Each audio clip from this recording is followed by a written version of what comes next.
Matt Emroy back again. This is May 2nd of 2016, and yes, this is my birthday. I want to thank everybody who sent me birthday wishes through Facebook.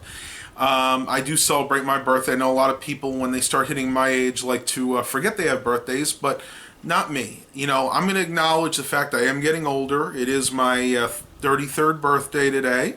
Yep, if you guys haven't figured out, I was born in 1983. So, not really exactly sure what we're going to do today. I know that I'm going to be getting a cake later because Mom said she's going to actually bring one home. I didn't want her to make too big of a fuss about the cake because they actually took me out to dinner yesterday. And we ate quite a bit, and we were actually going to get the cake yesterday, but I said, there's no way I'm going to eat any cake last night. We were just way too full. I'm actually editing up the footage. I just finished shooting the review of the Samsung Galaxy S7 Edge, and I just realized I totally forgot one part of it, so I'm going to go ahead and put it in the vlog here. I didn't show you guys the bottom of the phone, and it's nothing super special, but the ports down here real quick. You got your headphone jack there, the USB charging and data port, and then just the speaker on the bottom. And one thing I must say about this phone, I'm really surprised at how good the speaker is, especially coming from a HTC One M8 that had the stereo speakers on the front. This phone just has that one speaker on the bottom, but it does have a very good sound. It's very rich, and it does actually have a decent amount of bass to it. So I have to give Samsung kudos for putting a decent speaker inside of the Galaxy S7 Edge. And I apologize in advance for not putting that portion of it in the review, but you guys will definitely see more reviews of this phone as I start using it more and I get used to the different quirks and the different features. I will go ahead and do periodic updates.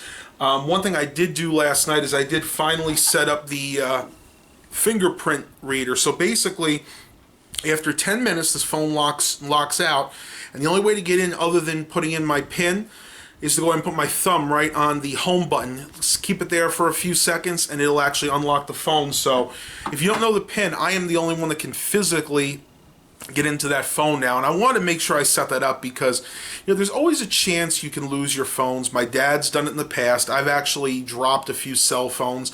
It's not like the old days when your cell phone just maybe had your address book. These smartphones carry everything. I have lots of personal information in this phone that I would not want to get out. Emails, I have passwords to other accounts of mine, so it's nice to be able to lock the phone out. Now granted, there are people out there, and I'm one of them, that could hack this phone and actually get the information out of it, but it's still a good safeguard because the average person that might just pick up this phone if you dropped it and be unscrupulous and say, oh, you know what, I'm going to go ahead and steal this phone, they're not going to spend the time to try to get your information off there. More likely than not, what they're going to do is try and bring it to a pawn shop and sell it.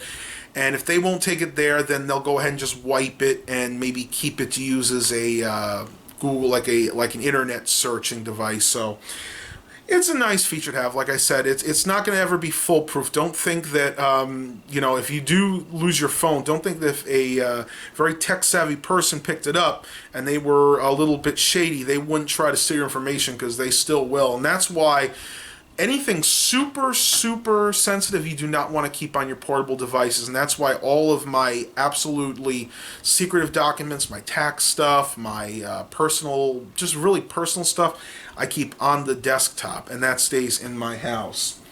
Well, this has taken a while to edit up. It wound up being about 16 minutes long, the review. I think you guys are going to enjoy it. I'm going to try either later on today or tomorrow to get to reviewing the Acer Iconia 8 tablet.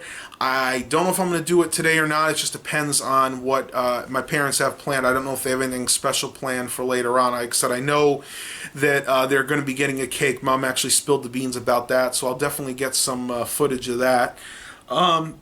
Other than that, I am going to take it easy today. As I've stated before, I've been very busy these past few weeks, and I'm actually feeling a little under the weather the last couple of days. I think either getting over or just the beginning of a cold, because I can kind of feel it in my throat a little bit. But I've been taking those echinacea tablets, and I've been taking Benadryl at night, which helps kind of clear your head for the morning, and it does seem to be helping. But yeah, if you ever get a cold, or you feel like you might be getting a cold, and I don't think I have any left in here. Let me see. Yeah, I got one here. These are the best things to buy. You can get these at Rite Aid. I've even seen these at Dollar Tree on occasion, and they're called echinacea or zinc drops. Basically, it's just a hard candy that has a lot of zinc in there, and echinacea, and you actually just suck on it like you would a cough drop, and it won't prevent you from getting sick, but it'll lessen the symptoms and the length of a cold or basically a any kind of like cold-based illness. And they really do work. I remember when they first came out back in the 90s, we gave them a try. And when I was younger, I had really, really bad colds. When I got a cold, I could be out for a week, and always had a really bad runny nose. I would get ear infections, sinus infections, and that's why we decided to try these. And ever since the first day I feel I'm getting a cold, I start sucking on them. Instead of having a week-long cold, it may only be 2 or 3 days, and it's not as severe of a cold. So once again, if you ever feel anything like that coming on, go to your local pharmacy, go to CVS, Rite Aid, whatever you have in your area, and pick up a whole bag of those. They are a little on the pricey side. If you don't find them in the discount stores like Dollar Tree or Dollar General, if you go to a Rite Aid or CVS or one of the major pharmacies, you'll probably pay $6, $7 a bag, and there probably be only 20 to 25 of them per bag. But like I said, definitely worth it. I mean, it's worth getting better quickly. Well, I don't know if you can hear, my mouth is getting kind of dry, so I'm going to go ahead and downstairs and make myself a coffee, and we'll see what the rest of the day brings. Talk to you a little later. Since I have the table set up from the review of the Samsung Galaxy S7, I think I'm going to take this opportunity. No, I'm not trying to roll my carpet up. I need to find a way to tack that down better. I'm going to move this back over here. What I want to do is start getting to work on this computer here. This is the HP 6-core. I still do not have the rail, the 2.5 inch to 3.5 inch adapter rail for the SSD, but I do want to at least try and clone this, because like I said, I got this about 2 weeks ago, and it's not really fair that I haven't given the eBay seller any feedback on it. So regardless, I am going to go ahead and try and clone this, the 500 gigabyte hard drive to this Crucial MX200 250 gigabyte SSD. Now, I am going to keep that 500 gigabyte hard drive in there as well. This is just going to be in addition to the hard drive that's in there now. And what I can do is I have that Rosewill SATA external hard drive connector. I should be able to use that to at least attempt a cloning. Now, like I said, it came with the 2014 version of Acronis, and I'm hoping it'll work. It's specifically made to clone SSDs or hard drives to SSDs, but I've never had good luck doing that in the past. I can clone a conventional hard drive to another conventional hard drive, but for some reason, cloning a conventional hard drive to an SSD is a little bit more tricky, and it's never worked out for me in the past. But heck, you know what? Let's go ahead and give it a try. You never know. There's a first time for everything. Boy, I'll tell you, there's one thing I want to show you about this tower that I really can't stand, and by no means do I want to go on a full-fledged rant here, but I do want to say something about the way computers are engineered nowadays. This is a really pretty case. I have to admit, this is a nice looking case for a HP tower. On front here you have the regular media bay drive. This is just a DVD burner, no Blu-ray in this. And then on the bottom here, I just put in an extra DVD burner that I have. Now, if you pull this down, you can see you have the memory card reader, and then you have two USB 2.0 ports here. Now, you're probably saying to yourself, Matt, where are the USB 3.0 ports? A system like this, as new as it is, probably must have 3.0. You're right, it does. But here's what HP in their infinite wisdom decided to do. The USB 3.0 front ports are here. They're actually backwards to the front of the case. This has to be the dumbest design I have ever seen. And it makes it really hard, because you've seen how the computer is there. I can hardly get a flash drive or anything here. I have to finagle my hand to plug that in when I actually have it where it's supposed to be. But I don't know why HP did that. That is just the dumbest design in my opinion. I mean, they could have put, and the audio ports are backwards too. I mean, they could have easily just switched this over to the front and everything would have been accessible. So, you know what? I just wanted to mention that because it really gets on my nerves when engineers try to do something different.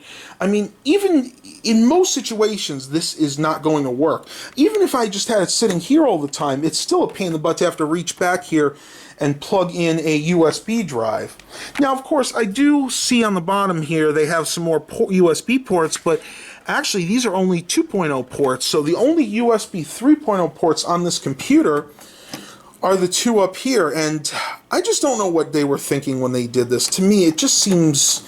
It seems unnecessarily complicated. I realize that they're trying to go for a good aesthetic look, but for me, it's always more about convenience than aesthetics. You know what? I realize that it's cleaner when it looks this way, but there's no reason for this. HP needs to get on the ball with their designs.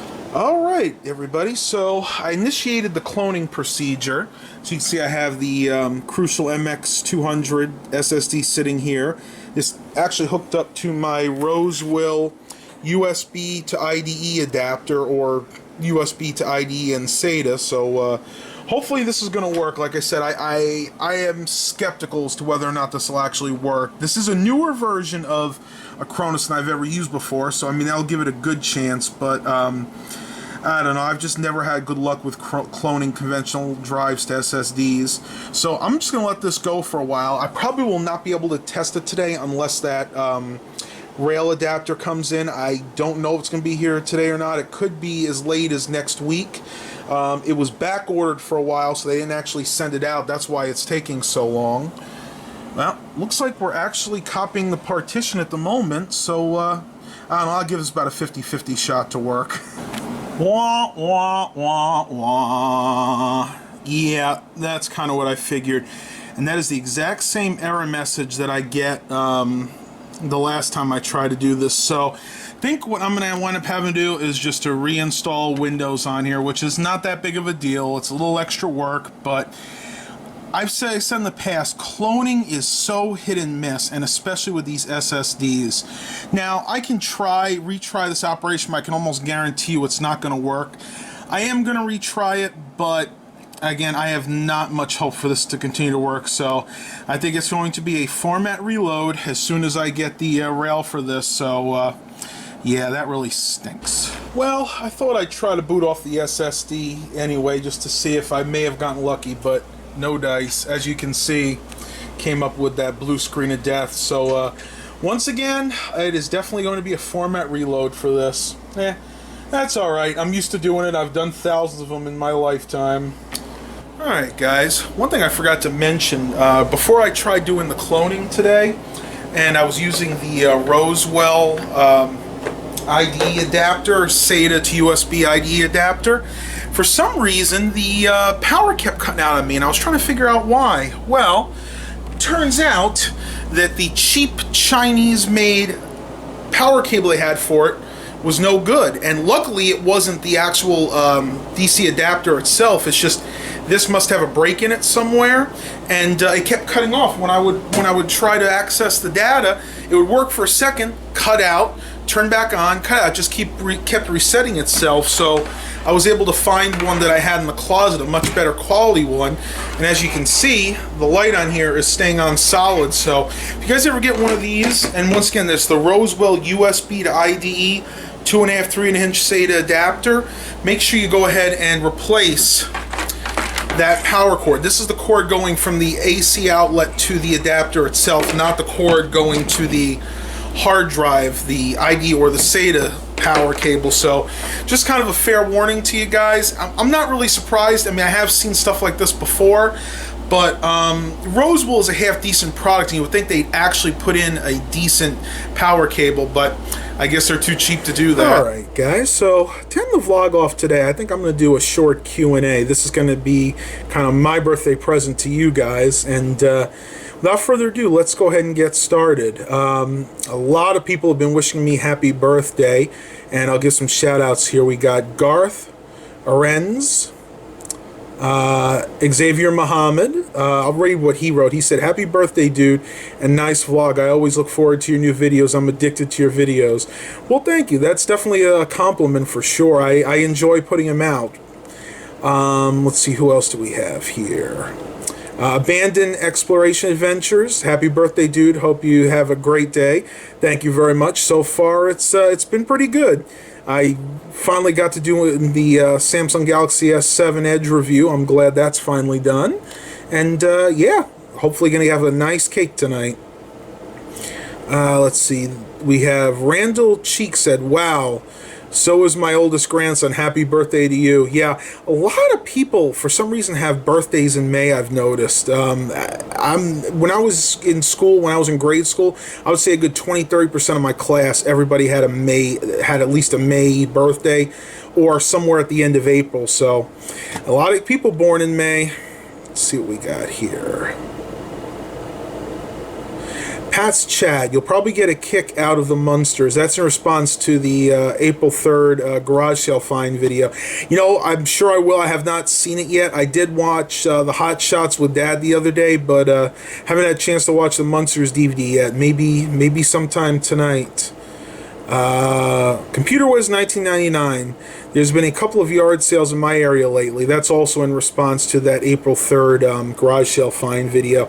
Yeah, it's been really good here lately, and even though it was raining this past Saturday, everybody was still out there. I was very surprised. Like I've said in the past, generally when it's raining out, people don't like to go to garage sales around here, and they don't actually put stuff out for them usually. I can't tell you how many times it's just been drizzling, and almost every sale that was advertised, they didn't do it because it was raining. Let's see what we got here. Scott Hazlitt wrote, and this is in response to one of the cold start videos I did on Dad's 2002 Ford F-250. "That buzzing sound when he turns the key on is the injectors, not the glow plugs." Yeah, you're probably right about that. Again, I don't pretend to be a automotive expert here.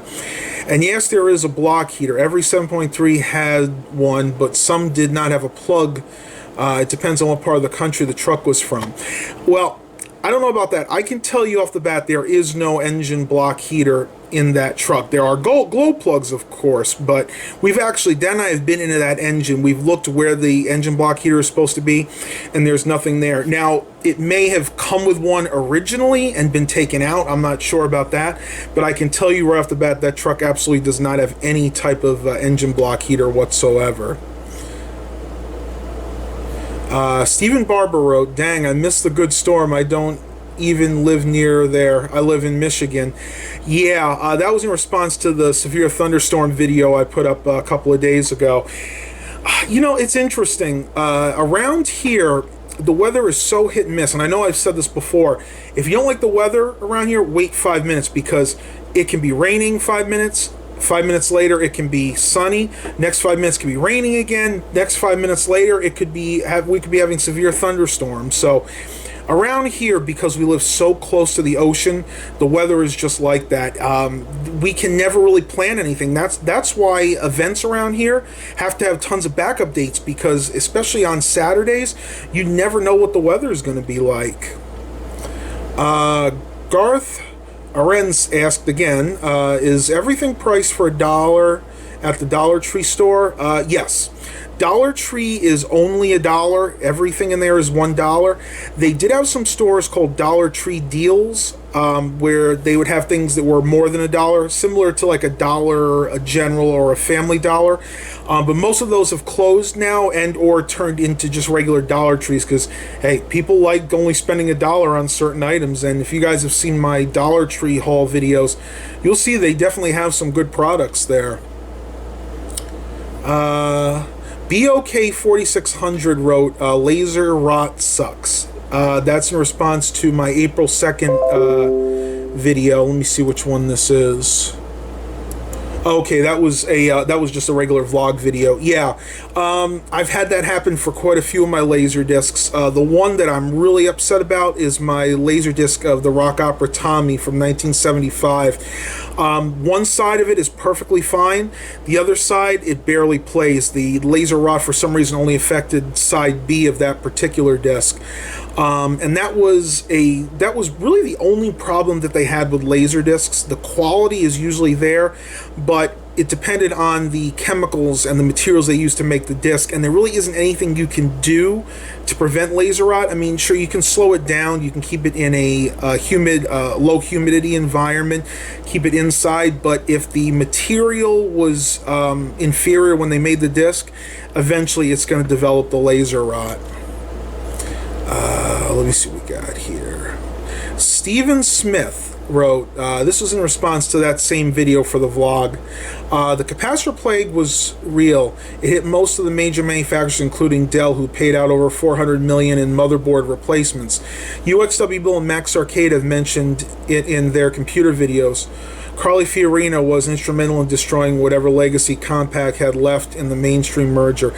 Totally agree there. The fact that Ted Cruz has actually chosen her for his running mate, I think, is a huge mistake. She, in my opinion, is not a good businesswoman. She made some horrible, horrible decisions that really put HP into the toilet and literally almost destroyed the company. They were in bankruptcy a couple years back, and they're still not doing that great. Better than they were when she was the CEO, but yeah, she's definitely not be my choice for a running mate.